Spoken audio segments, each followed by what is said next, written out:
मेरा first question है कि लाइक से कि मेरा जो दिल और दिमाग है इट इज़ लाइक इंटरट्वाइंड पूरा कि मुझे आईएससी बनना है। लाइक 4 अटेम्प्ट्स दे चुकी हूँ मैं ऑलरेडी, टोटल 6 अटेम्प्ट्स है। और जैसे मैंने टीचिंग भी स्टार्ट करी है एक अकेडमी में भी, वो भी फ्री ऑफ कॉस्ट ही है। मेरे जो लाइक स्टूडेंट्स हैं वो फ्री ऑफ कॉस्ट मेरे लाइक लेक्चर्स अटेंड करते हैं। बाकी जो एजुकेटर्स के हैं वो पैसे दे के मतलब अटेंड करते हैं। और मैंने लाइक यूट्यूब पे भी शुरू की है पढ़ाना यूपीएससी का ही स्टूडेंट्स को। तो मुझे लाइक ये पूछना है कि साइमल्टेनियसली मेरे को ये लाइक दोनों चीज़ें करनी चाहिए या एक ही चीज़ पे लाइक फोकस करना चाहिए ज़्यादा? देखो, अगर तो कनेक्टेड है तो करने में कोई बुराई नहीं है, बिकॉज कहते हैं ना to teach is to learn twice. तो अगर आप किसी को कुछ सिखा रहे हैं तो आप खुद भी तो सीख रहे हैं ना, तो कोशिश करो वही सिखाओ जो कि आपके भी काम आने वाला है। क्योंकि अभी आपका मेन गोल क्या है? There is a primary goal and there is a secondary goal. Primary goal is to crack it and secondary goal at this point in time is teaching. Right. तो अपने सेकेंडरी गोल को primary goal से connect कर दो, वही पढ़ाओ जो कि आपके काम आने वाला है इसको क्रैक करने के लिए। लाइक कभी कभार क्या होता है कि बर्डनसम हो जाता है कि क्योंकि एक रिस्पॉन्सिबिलिटी भी है एक टीचर की कि ये लाइक पूरा कोर्स कंप्लीट करना है, या यूट्यूब पे भी पूरा मैंने लाइक सीरीज़ वगैरह शुरू करी है एक सब्जेक्ट वाइज।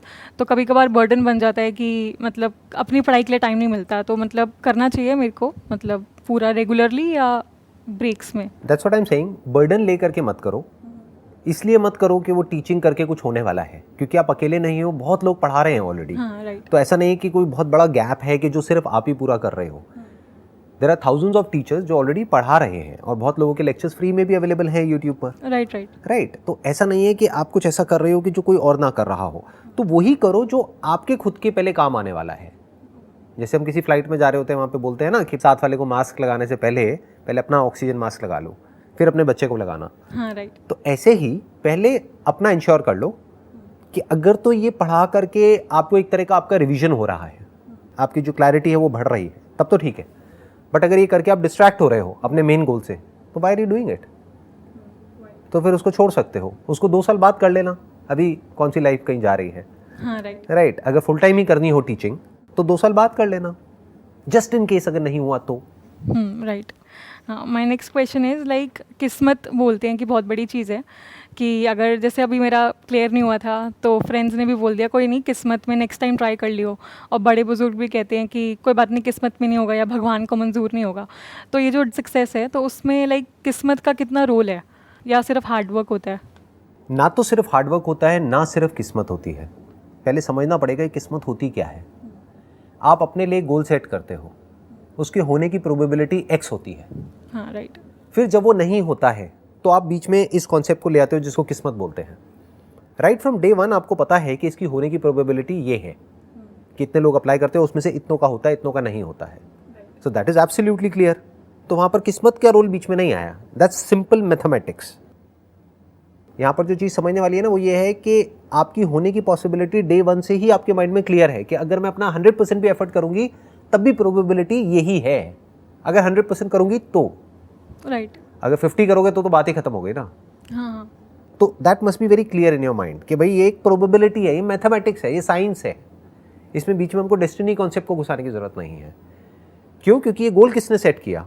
आपने खुद ही किया ना। तो कोई और गोल सेट कर लेते जहाँ पे होने की प्रोबेबिलिटी 100% हो। कोई ईजियर एग्जामिनेशन को क्रैक कर लेते, तो फिर क्या आपकी किस्मत अच्छी हो जाती? अगर यहाँ किस्मत खराब है तो अगर आप किसी ऐसी रेस में भाग रहे हो जहाँ पर आपके साथ में लाखों लोग भाग रहे हैं, तो आपकी उस रेस को जीतने की प्रोबेबिलिटी जितनी कम है उतनी ही कम यहाँ पर है। तो ये तो पता है ना इसमें किस्मत का क्या रोल है। मतलब हर चीज़ में लाइक किस्मत डजंट प्ले मच रोल, मतलब नहीं करती है personal किस्मत। life देखो में भी। कहाँ पर रोल प्ले करती है, मैं बता देता हूँ। आप कहीं पर जा रहे हो, सिंपल रोड क्रॉस कर रहे हो, जेब्रा क्रॉसिंग पर सारे ट्रैफिक रूल्स को फॉलो कर रहे हो और सामने उधर रेड लाइट है, तो कायदे से गाड़ी को रुकना चाहिए। बट कोई गाड़ी है वो बहुत तेज़ चलाता हुआ आया और आ करके एक्सीडेंट हो गया, तो इसको आप बोल सकते हो किस्मत। और you can call it coincidence कि उस पर्टिकुलर मोमेंट पे, क्योंकि अगर 1 सेकेंड पहले वो गाड़ी आती तो आप शायद इधर होते। हाँ, राइट। 1 सेकेंड बाद आती तो उधर होते। तो that is basically A coincidence कि एक पॉइंट पे जा करके वो एक्सीडेंट हो गया, वो इवेंट हो गया, दैट अकरेंस टुक प्लेस। तब आप कह सकते हो कि वो हो गया। एक्चुअल में वो इवेंट ही है, बट उसको अगर आप चाहो तो किस्मत का नाम दे सकते हो। क्यों? क्योंकि आपके साथ बुरा हुआ फिजिकली, तो आप कह सकते हो मेरी किस्मत खराब थी। बट इसको भी समझ करके कि that was not actually destiny, कि ऐसा नहीं है कि वो होना था और वो हो गया. That was just a coincidence. Next question, like मैं मतलब मेडिटेशन भी करती हूँ और लेकिन वो हर रोज़ नहीं कर पाती, लाइक बिजी शेड्यूल है. तो मुझे बस ये पूछना था कि मैं उसको एक हैबिट कैसे बनाऊँ कि सो दैट वो रोज़ मैं मेडिटेशन कर सकूँ, क्योंकि एक इस फील्ड में लाइक सिविल सर्विसेज के मेंटल प्रेशर भी बहुत है. तो मेडिटेशन कहीं ना कहीं हेल्प भी करेगा और वो अल्टीमेट गोल भी होता है कि who am I want to discover my self.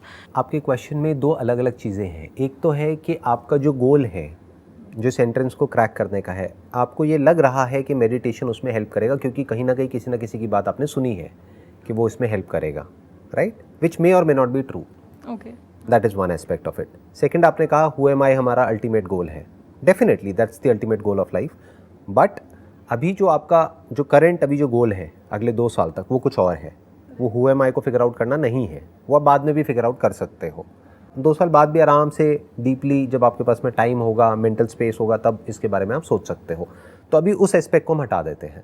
अभी बात करते हैं meditation as a tool to enhance your productivity for the examination that you want to crack. Right. तो what is meditation? That needs to be understood. Meditation का कोई pattern नहीं होता है. उसके लिए किसी हैबिट को डेवलप करने की ज़रूरत नहीं है, क्योंकि फिर तो हो गया कि आप फोर्सफुली कुछ कर रहे हो. आपके लिए मेडिटेशन का मतलब हो सकता है मे बी डांस और सिंगिंग और just walking on your terrace, या किसी ऐसी जगह पर जहाँ पर बहुत खुली स्पेस हो और आप आँख खोल करके, आँख बंद करके नहीं, आँख खोल करके वहाँ पर बैठे हुए हो और उस खुली स्पेस को देख रहे हो. ये भी हो सकता है आपके लिए मेडिटेशन. और ये भी हो सकता है कि कोई आ करके आपको बता रहा है कि आपको इतने घंटे आंख बंद करके बैठे रहना है और ये करना है, वो करना है, but you don't feel like doing it and still you are doing it. तो वो तो अननेसेसरी आप अपने लिए कॉम्प्लिकेशन पैदा कर रहे हो ना. एक तो पहले से ही आपके ऊपर प्रेशर है एक एग्जामिनेशन को क्रैक करने का, which is an immense pressure, psychologically, physically, मतलब पढ़ाई करना, ये करना, वो करना, जो भी आपका पास्ट है, यानी पिछले 4 अटेम्प्ट्स में जो फेलियर मिला है, प्लस जो सिर्फ 2 अटेम्प्ट्स रह गए हैं. तो एक तो वो प्रेशर माइंड पर, ऊपर से एक नया प्रेशर आपने अपने लिए क्रिएट कर लिया कि अब मेरे को डेली 1 घंटा बैठ करके ना मेडिटेशन करना है. This is a very very foolish approach जो ज़्यादातर लोग अडॉप्ट कर लेते हैं. क्यों? किसी और की बातों में आकर के अपना दिमाग नहीं लगाते हैं. मेडिटेशन का मतलब क्या है?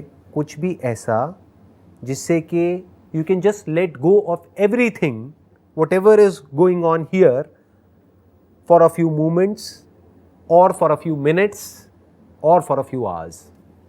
Okay, it can be like pursuing my hobby also as well. Why not? अगर आपकी जो हॉबी है, मान लो पेंटिंग है, क्या है आपकी हॉबी जैसे? मेरी डांसिंग. तो अगर आपको डांस करना अच्छा लगता है, अब आपको भी अपने आप से पूछना है ज़्यादा अच्छा क्या लगता है डांस में भी, because dance in itself is a broad category ना. डांस में कौन सा dance? Classical dance, western dance, western. Right. हाँ, जो भी है. अब डांस करना ज़्यादा अच्छा लगता है, डांस सीखना ज़्यादा अच्छा लगता है. If you want to learn something new, तो उसको एज अ मेडिटेशन देख लो. तो अब आपको अलग से 1 घंटा निकालने की ज़रूरत नहीं है अपने दिन में. दिन में 1 घंटा आपने डांस सीखा, प्लस उसको सीखने के चक्कर में क्या हुआ, आपका पूरा कॉन्शियस माइंड वहाँ पर लग गया. तो ध्यान करना नहीं है, ध्यान देना है. आपने ध्यान दिया, कहाँ दिया? अपनी हॉबी पर दिया, डांस पर दिया.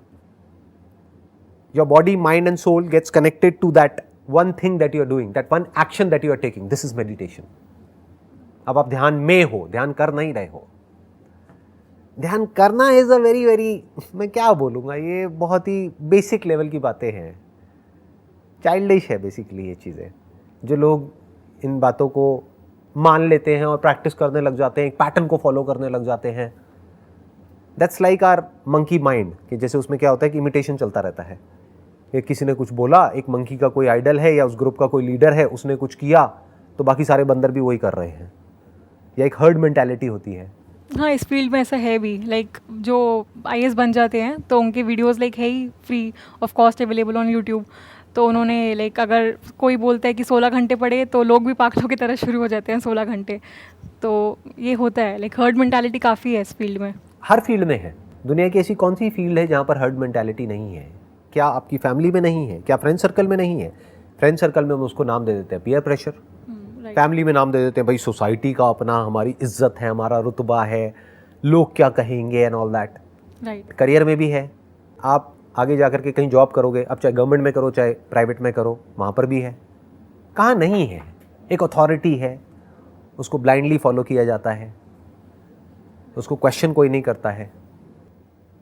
तो this thought that meditation is important for me to crack this examination is basically acting as an authority in your mind, जो कहीं से आपने किसी की ऐसी बात सुन ली है जो एक पर्टिकुलर लेवल पर है, जिसको आप आइडल मानते हो, तो कहीं ना कहीं उसके किसी ना किसी लेक्चर में या कहीं ना कहीं किसी की बातों में आपने सुन लिया कि इट्स गोइंग टू हेल्प, तो आपके दिमाग में बैठ गया it's going to help, but you are not questioning what meditation is. That is more important. ये लाइफ में सिर्फ मेडिटेशन में नहीं, हर जगह काम आएगा। क्वेश्चन करो व्हाट इज मेडिटेशन। मेडिटेशन मतलब ध्यान देना, ध्यान करना थोड़ा ही है। अभी आप ध्यान दे रहे हो ना मेरी बातों पर, Right, right. तो you are in meditation. This is meditation. Like when I'm fully aware of what I'm When doing. you are aware of what you are doing in that moment, that is meditation. यही तो practice है, और क्या है। अब ये आगे जाकर के कैसे आपको हेल्प करता है, आपके करियर में भी हेल्प करेगा, और आगे जाकर के जो स्पिरिचुअल जो इंक्वायरी है, यानी हु एम आई जो क्वेश्चन है, वहाँ पर भी हेल्प करेगा, क्योंकि वहाँ पर वन पॉइंटेड कॉन्सेंट्रेशन चाहिए, वन पॉइंटेड फोकस चाहिए। इस क्वेश्चन के साथ ठहरना पड़ेगा कई सालों तक। Who am I. Okay, next question is कि लाइक पेशेंस, जो कि बहुत ज़रूरी है हर चीज़ में। लाइक कभी कभार मैं इम्पेशेंट हो जाती हूँ, क्योंकि पेशेंस इज़ व्हाट कि अगर हमारे अकॉर्डिंगली रिजल्ट्स ना आए तो इम्पेशेंट हो जाते हैं। लाइक क्रैक नहीं हुआ, 1-2 नंबर से रह गई, या फिर जैसे मैंने यूट्यूब पे किया, कंटेंट अच्छा है लेकिन जो व्यूज़ आते हैं कुछ भी, मतलब आजकल तो पता ही है कुछ भी ट्रेंड हो जाता है, तो हम इतनी मेहनत करते हैं तो उस पर नहीं आते कुछ, तो वो इम्पेशेंस आ जाता है मेरे अंदर। तो उसको मैं कैसे रखूँ, मतलब पेशेंस को अपनी प्रोफेशनल लाइफ में भी और अपनी पर्सनल लाइफ में भी। जब आप अच्छे से समझ लोगे ना मेडिटेशन का मतलब क्या है, और उसको एक्चुअल में प्रैक्टिस करोगे। मेडिटेशन मीन्स माइंडफुलनेस, मतलब जो भी करना है ध्यान से करना है, छोटे से छोटा काम, बड़े से बड़ा काम। कि अगर आप किसी पार्क में बैठे हो और मानो एक गिलहरी को ऑब्जर्व कर रहे हो कि उसके अंदर क्या चल रहा है, वो क्या कर रही है, क्यों बार बार पेड़ पे जा रही है, क्यों नीचे आ रही है, वो एग्जैक्टली करना क्या चाहती है, व्हाट इज शी डूइंग, तो आराम से वहाँ पर बैठो और देखते रहो। तो इससे क्या होगा, आपके अंदर धीरे धीरे पेशेंस डेवलप होने लग जाएगा। You will be able to be with yourself without doing anything for that matter for hours, and you will just be. अगर ये आप कर पाते हो तो आपके अंदर पेशेंस है। 99% लोग ये नहीं कर पाते हैं। उनको क्या चाहिए, कुछ ना कुछ चाहिए अपने आप को बिजी रखने के लिए, नहीं तो उनका दिमाग खराब हो जाएगा। राइट। लोगों को क्या है कि उनको कुछ ना कुछ चाहिए अपनी अटेंशन को बिजी रखने के लिए। उनको कोई गैजेट चाहिए, या कोई पर्सन चाहिए, या कोई एक्टिविटी चाहिए, या कुछ ना कुछ चाहिए जो कि उनके अटेंशन को कंट्रोल कर सके। यानी उनकी जो अटेंशन है उसका कंट्रोल किसी और के हाथ में, मान लो एक मोबाइल फ़ोन के हाथ में है, तब तो ठीक है। बट अगर ये मोबाइल फ़ोन उनसे ले लिया तो उनको पता ही नहीं है अपनी अटेंशन को खुद कंट्रोल कैसे करना है। राइट। इसके लिए एक टर्म भी है जो यूज़ करी जाती है, दैट इज़ ADHD। बहुत कॉमन है आजकल। ये कहते हैं कि हर 10 बच्चों में से 3 या 4 बच्चों को ये प्रॉब्लम होती है। अलग अलग सर्वेज हुए हैं अलग अलग वर्ल्ड के अलग अलग पार्ट्स में, बट ये बहुत कॉमन है आजकल जो देखा जा रहा है। सो अब उसमें क्या हो रहा है, अपनी अटेंशन को कैसे कंट्रोल करना है वो हमें नहीं आता है। तो अब क्या होता है कि जैसे ही कुछ भी ऐसा होता है जो हमारा जो भी हैबिचुअल पैटर्न है उससे हट करके होता है, तो हमें गुस्सा आ जाता है। We get irritated, frustrated, we get angry. तो अब इस सब का सोल्यूशन क्या है कि अपने साथ कुछ टाइम स्पेंड करो, बिना किसी मोबाइल फ़ोन के, बिना किसी गैजेट के, बिना पढ़ाई के, बिना टीवी के, बिना किसी पर्सन के, बिना किसी सपोर्ट के। Just be. और जो उस मोमेंट में हो रहा है बस उसको देख लो। और ऐसा नहीं है वो ही करना है, ध्यान रखना यहाँ पे भी एक बहुत बड़ा ट्रैप है। ऐसा नहीं है कि अगर आप ऐसे में बैठे हो तो ब्रेथ को ही देखते रहना है 1 घंटे तक। अरे नहीं, अगर इसी मोमेंट की बात करी जाए, इस मोमेंट में एक्चुअल में क्या हो रहा है। मैं आपको लाइक अच्छे से एकदम अवेयर रह के सुन रही हूँ और समझ रही हूँ, और लाइक आपकी बॉडी लैंग्वेज सब कुछ लाइक ऑब्जर्व कर रही हूँ पूरा। तो मतलब पूरा ध्यान मतलब आपकी बातों पे ही है और अपने आप पे कि हाँ मतलब अच्छे से सुनूं और दिमाग में जा रही है वो बातें। उसके अलावा यहाँ पर इस मोमेंट में और क्या क्या हो रहा है। ब्रेथ चल रही है, हाँ हाँ राइट। जो भी कुछ हो रहा है उसको अगर आप स्लो मोशन में ऑब्जर्व करने लग जाओ तो आप देख रहे हो, सुन रहे हो, यहाँ पर एसी चल रहा है, उसकी हवा को आप फील कर सकते हो। राइट। ये लाइट्स हैं ऊपर, पीछे एक स्क्रीन है, ये 2 मग्स पड़े हुए हैं, इसमें हर्बल टी है। इसका जो फ्लेवर है अगर आप उसको टेस्ट करेंगे तो इसमें एक मिठास है। तो इस तरह से जब आप इस मोमेंट में जो भी कुछ होता है उसकी तरफ अवेयर हो जाते हैं, ऐसे ही लाइफ में हर मोमेंट में अवेयर हो जाते हैं, तो धीरे धीरे आप ग्रॉस से सटल की तरफ जाने लग जाते हैं। जैसे जो मैं डेली वॉक करता हूँ पार्क में, तो चलते चलते अपने आप से एक क्वेश्चन पूछ लेता हूँ कि देखता हूँ इस वक्त मैं अपने आप को अंदर अंदर क्या बोल रहा हूँ, तो आई कैन सी दैट। तो that is like observing your thoughts. तो जैसे ही देखना शुरू करते हैं अपने थॉट्स को, अब ये बहुत सटल हो गया, शुरुआत कहाँ से करनी पड़ेगी? ग्रॉस से। अभी हमको यही अवेयरनेस नहीं है कि जो मग है ये स्टील का है, इसमें चमक रहा है, इसमें हमारी जो इमेज है वो दिख रही है। कुछ बेसिक चीज़ें ही हैं जिसकी तरफ हम अवेयर नहीं हैं। तो इतनी सटल चीज़ों की तरफ हम अवेयर कैसे हो सकते हैं? इसको ना बड़े आराम से अंदर सुनना होता है। मतलब इसको बोलते हैं बहुत ही एक सटल ऑब्जर्वेशन, एक ऐसा ध्यान जो बहुत ही शार्प हो चुका है, बहुत ज़्यादा कॉन्सेंट्रेटेड है। तो आप बड़े आराम से ऑब्जर्व कर सकते हो कि अंदर एग्जैक्टली मेरे क्या चल रहा है और वो बोलने की वजह से क्या रिएक्शन ट्रिगर होता है, जिसको फीलिंग बोलते हैं, इमोशन बोलते हैं, सेंसेशन बोलते हैं। इस सब की शुरुआत होती है कुछ बोलने से, अ वर्ड, अ सेंटेंस। वो हम अपने अंदर बोलते हैं फिर बाहर बोलते हैं, लेकिन ये इतनी तेज़ी से होता है कि हमें पता ही नहीं लगता है। तो if you can observe in such a way, तब आप देख सकते हो the origin of thought, not how to control your thought और how to be positive. What is thought? एक फीलिंग पैदा कहां से होती है, इमोशन कैसे पैदा होता है, एक सेंसेशन कैसे जनरेट होती है अंदर ब्रेन के अंदर। This is meditation. I hope सारे आपके जितने भी क्वेश्चंस हैं उन सबके आंसर्स मिल गए आपको। हाँ sir. Wish you all the best. Thank you sir.